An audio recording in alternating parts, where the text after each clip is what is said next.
Shopping মলে যান, কিয়ামত দেখতে পারবেন। কিয়ামত কাকে বলে? কিয়ামত কাকে বলে? কেউ কেউ দেখা যায় সুন্দর সুন্দর বোরখা বানিয়ে নিয়েছে, যে বোরখাগুলো পরেও তার মানে শরীরে কাঠামো স্পষ্ট বোঝা যাচ্ছে। এখানে আপনি কাকে দায়ী করবেন, কাকে দোষ দিবেন? অবৈধ সম্পর্ক ঢাকা শহরের রন্ধ্রে রন্ধ্রে ঢুকে গেছে। অবৈধ সম্পর্ক, টিনেজ 8-10 বছর, ক্লাস 8-এ পড়ে, ক্লাস 9-এ পড়ে, 10-এ পড়ে, এদের মধ্যে ইলিগ্যাল সম্পর্ক চলছে। ইউনিভার্সিটিতে পড়ে, স্কুল কলেজ পাশ করে বিশ্ববিদ্যালয়ে গিয়েছে, ব্যাস ও মনে হয় যে একেবারে পাখা ওর গজায় গেছে, যা ইচ্ছা তাই করতে পারে। মেয়েকে দিয়েছেন একটা স্মার্টফোন, ব্যাস নষ্ট হয়ে গেছে। ছেলেকে দিয়েছেন একটা বাইক, ও দেখ মাদকের আসরে বসে আছে। কি একটা অবস্থা! এই যুব সমাজ কি আগামী দিনে ইসলামের পতাকা বহন করবে? এই যুব সমাজকে দিয়ে ইসলামের বিজয় লাভ হবে? নাকি আমাদের একটা ঈমান দীপ্ত যুব সমাজ দরকার? কোনটা? আল্লাহ পাক আমাদের সবাইকে আল্লাহর পক্ষ থেকে ঈমান দান করুন। আর আমি আর লম্বা করতে থাকলে সারা রাত যাবে গা। আমি আপনাকে গুছায় নিয়ে এসে শেষ করে দিচ্ছি যে এর পাশাপাশি কোন কোন পাপ ছিল, যে পাপগুলোর কারণে আল্লাহ পাক এই গজবগুলো দিয়েছিলেন, এবং এই ঢাকা শহর সহ এই বড় বড় শহরগুলা এই পাপের মধ্যে আছে কি না আপনি নিজেই যাচাই করবেন। যাচাই কে করবে? আপনি যাচাই করবেন, আমি যাচাই করব না। 1 নাম্বার শিরকের পাপ, আছে না নাই? কুফরির পাপ 2, আছে না নাই? আমানত উঠে যাওয়া, আছে না নাই? আমানত উঠে যায় নাই? কেএফসিতে যান, মরা মুরগি খাবেন, আমানত উঠে গেছে। মসজিদ থেকে শুরু করে উপর লেভেল পর্যন্ত কোন জায়গায় আমানত আছে? কেউ বলছে যে আমি জনগণের কল্যাণে নিজেকে নিয়োজিত করেছে, উপর থেকে হাতি আসলে ও খাইতে খাইতে খাইতে মাসি বানায় দেয়, তাই না? এগুলা একটা বাজেট আসছে 1 কোটি টাকার, দেখবেন আস্তে আস্তে আস্তে 10 লাখ টাকায় নেমে আসছে, শেষ নাই। এ খাবে 10, ও খাবে 5, এ খাবে 5 করতে করতে করতে জনগণ খাবে 10। তা আমানত উঠে যায় নাই সমাজ থেকে? 3 নাম্বার আমানত উঠে যাবে। 4 বিশ্বাস উঠে যাবে। বিশ্বাস উঠে গেছে না? বাবাও ছেলেকে বিশ্বাস করতে পারে না, এখন স্বামী স্ত্রীকে বিশ্বাস করতে পারে না। মনে রাখবেন, একটা সমাজে যদি বিশ্বাস না থাকে একের প্রতি অন্যের, এই সমাজের মধ্যে কখনো শান্তি আসবে না। আসবে না। আপনি পরিবারেই শান্তি পাবেন না, সমাজ তো দূরের কথা। এবার আসেন 5 নাম্বার হচ্ছে মাপে কম দেওয়া। মাপে কি ভাই? এই মাপে কম দেওয়াটা আমাদের সমাজে পাপের মধ্যে নাই? ব্যবসায়ী যারা আছেন সতর্ক হয়ে যান। আপনি যদি মাপে কম দেন, এই পুরো রিজিক আপনার জন্য হারাম হয়ে যাবে, পুরো রিজিকটাই। এই রিজিকের ইবাদত আল্লাহর দরবারে যদি কবুল হয়, তাহলে কোরআন হাদিস মিথ্যা হয়ে যাবে। নাউজুবিল্লাহ। কোরআন হাদিস কি মিথ্যা? এই রিজিক যদি খেয়ে ইবাদত আল্লাহর কাছে কবুল হয়, তাহলে কোরআন সুন্নাহ মিথ্যা হয়ে যাবে। নাউজুবিল্লাহ। আল্লাহ পাক বলেছেন এই মাপে কম দেয়া হারাম রিজিক খেয়ে ইবাদত করলে ইবাদত কবুল হবে না। পৃথিবীতে সর্বপ্রথম কওমে মাদিয়ানকে ভূমিকম্প দিয়ে ধ্বংস করে দেওয়া হয়েছিল। তাদের প্রধান অপরাধ ছিল মাপে কম দেওয়া, যেটা আমাদের মধ্যে ছড়িয়ে পড়েছে। মাপে কম দিচ্ছি আমরা।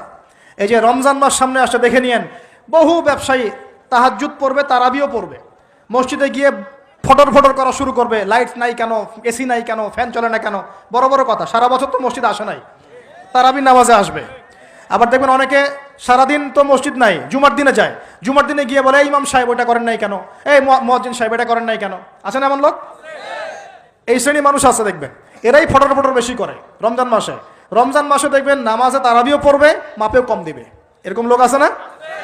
মাপে যারা কম দেয়, এই পাপের কারণে সমাজের মধ্যে দুর্ভিক্ষ নেমে আসে।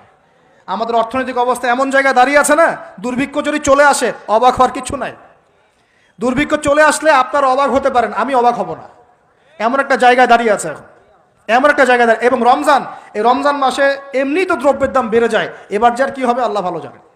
আমার মনে হয়, আমার ভয় হয়, একদম নিম্নবিত্ত মানুষ যারা এবার রোজা রেখে ইফতার যখন করবে, তখন হাত তুলে আল্লাহর কাছে বদদোয়া করা শুরু করবে। এটা আমার ভয় হয়। এবার অপেক্ষা করেন, দেখতে থাকেন সামনে কি হয়।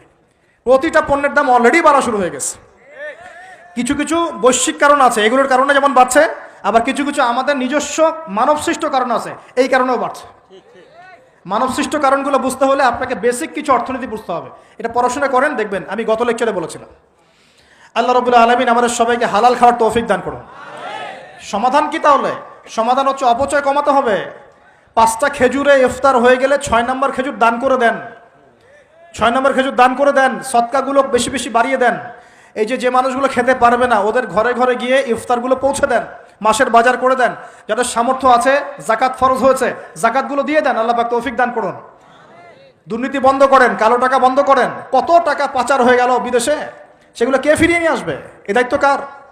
মনে রাখবেন, একটা পাপের হিসাব না দিয়ে কাল কিয়ামতের মাঠে কোনো দায়িত্বশীল পার পাবে না ইনশাআল্লাহ। কোনো দায়িত্বশীল না।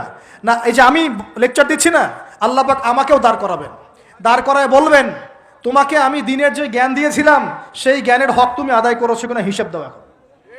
এই যে বড় বড় মুফাসসিরে কোরআন, মুফতি, মুহাদ্দিস বসাচ্ছেন, পাংখা দিয়ে বাতাস করছেন, হ্যাঁ, চা খাওয়াচ্ছেন, কফি খাওয়াচ্ছেন, এক একজনকে আল্লাহ পাক দাঁড় করাবেন, বলবেন কোরআন সুন্নাহর যে আমানত দিয়েছিলাম সে আমানতের সাথে কতটুকু তুমি হক আদায় করেছো হিসাব না দিয়ে পার পাবে না তুমি। আজ ফাইজলামি মনে করেছেন নাকি দিনকে? ঠিক একইভাবে সমাজের, রাষ্ট্রের দায়িত্ব আল্লাহ পাক যাদেরকে দিয়েছেন এক একজন ব্যক্তিকে আল্লাহ পাক দাঁড় করাবেন, দাঁড় করা জিজ্ঞাসা করবেন কোন কোন জনগণের কোন কোন হক তুমি নষ্ট করেছো, কার কার হক দিয়েছো, কার কার দাও নাই, সবার সামনে হিসাব দাও, তারপর জান্নাতে যেতে পারবে। এত সহজ না, এত সহজ না। দুনিয়ার জীবনের প্রতিটা কাজের হিসাব আল্লাহর কাছে দিতে হবেই হবে, এটা গ্যারান্টি। এই প্রতিটা মেয়েকে আল্লাহ জিজ্ঞাসা করবেন তোমাকে পর্দার বিধান দিয়েছিলাম কেন পর্দা করো না। প্রত্যেক মুসলিমকে আল্লাহ জিজ্ঞাসা করবেন 5 ওয়াক্ত নামাজ ফরজ করেছিলাম নামাজ পড়ো নাই কেন, ঠিক মতো পড়েছো কিনা। প্রত্যেক ধনীকে আল্লাহ জিজ্ঞাসা করবেন দাঁড় করিয়ে করিয়ে এক একজন করে, একসাথে 10 জন না, একজন একজন একজন করে আসবে, একজন করে। এই আব্দুল্লাহ তুমি আসো, এই আব্দুর রহমান তুমি আসো, এই ওবায়দুল্লাহ তুমি আসো, এই রহিম তুমি, আব্দুর রহিম তুমি আসো। এক একজন করে আল্লাহ ডাকবেন, বলো তোমাকে ধন দিয়েছিলাম কি করেছো, বলো তোমাকে ইলম দিয়েছিলাম হক আদায় করেছো কিনা, বলো তোমাকে ক্ষমতা দিয়েছিলাম কি করেছো। আমি জানি না আর কিভাবে ওয়াজ নসিহত করলে মানুষের কলিজার মধ্যে ঢুকতে পারে, আমার জানা নাই। আমি সহ প্রতি ব্যক্তি এই বিচারের সম্মুখীন হবেই হবে ইনশাআল্লাহ। আল্লাহ পাক আমাদের সবার জন্য বিচারটা সহজ করুন এবং এই কথাগুলো বুঝে আল্লাহকে ভয় করার তৌফিক দান করুন। আমাদের আন্ডারে যারা আছে সবার হিসেব আমাকে দেওয়া লাগবেই। অতএব সমাজ থেকে দুর্নীতি বন্ধ করেন, পাচার হওয়া সব কালো টাকা সাদা করে নিয়ে আসেন, অপচয় কমান, দুর্নীতি কমান, এবং যারা জুলুম জালেম ওদের সাথে কোনো আপোষ করবেন না, সমাজে ন্যায় বিচার প্রতিষ্ঠা করার চেষ্টা করেন। জালেম যদি আপনার নিজের স্ত্রী হয়, নিজের সন্তান হয়, তাকেও শাস্তি দেওয়ার ব্যাপারে যার্রা পরিমাণ মায়া দেওয়া প্রদর্শন করবেন না। এটা হবে ওমরের শাসন ইনশাআল্লাহ। ওমর রাদিয়াল্লাহু আনহু ছেলে অন্যায় করেছিল না, সবার সামনে পিটিয়ে ওমর রাদিয়াল্লাহু আনহুর হাতেই তার মৃত্যু হয়ে গেছে। আল্লাহ পাক, আল্লাহ আর কি বলবো, আর কি বলার বাকি আছে। আল্লাহ রাসূল সাল্লাল্লাহু আলাইহি ওয়াসাল্লাম বলছেন, হে ফাতিমা, আমার মেয়ে ফাতিমাও যদি চুরি করত আমার মেয়ে ফাতিমার হাতটা কেটে ফেলে দিতাম একেবারে। কে বলছে এটা?